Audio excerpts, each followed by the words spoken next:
The Trump administration is deploying Border Patrol agents to sanctuary jurisdictions across the U.S. to help Immigration and Customs Enforcement (ICE) track down and detain illegal immigrants freed by left-wing cities and states. The New York Times reported Friday the administration is sending 100 specially trained officers to work with ICE from February to May. Among the agents are members of an elite unit known as BORTAC, which the Times describes as the SWAT team of the U.S. Customs and Border Protection (CBP). Such agents have gear like stun grenades and typically conduct high-risk operations targeting individuals known to be violent and those with significant criminal records, the Times reported. ICE primarily focuses on illegal immigrants with criminal records, but will not rule out detaining others as collateral arrests. Brandon Judd, sanctuary cities like Los Angeles sending wrong message by not cooperating with ICE. In a statement Friday, the CBP said the crisis at the border led to an increase in so-called non-detained cases, 3.2 million in fiscal year 2019, up from 2.6 million in FY 2018. ICE struggled to keep up, particularly as more jurisdictions implemented the controversial sanctuary policies.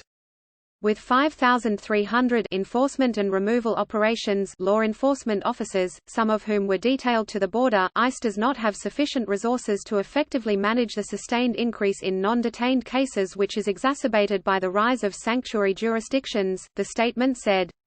The administration said agents and officers come from a number of sectors and positions, including those trained in tactical operations, although they note that is one of the many areas of training. These officers have also been trained in routine immigration enforcement actions, which is what they have been asked to do. All CBP officers and agents are FLETC trained Federal Law Enforcement Training Centers, just like ICE, and are more than capable of helping ICE fulfill their mission, the statement said. Democratic local officials responded to the push by doubling down on their policies.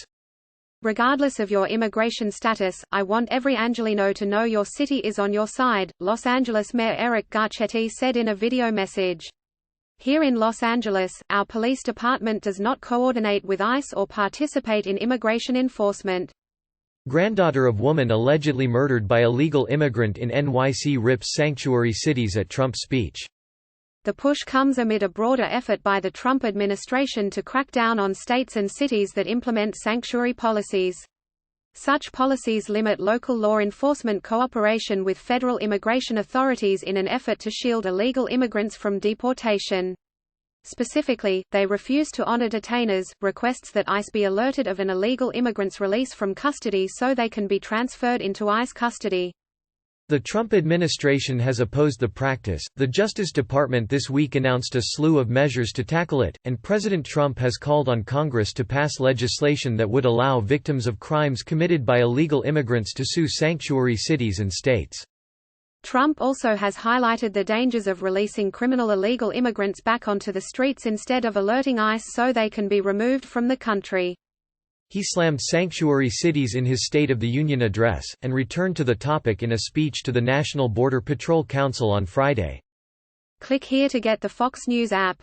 Not one more American life should be stolen by sanctuary cities, they're all over the place and a lot of people don't want them, Trump said on Friday.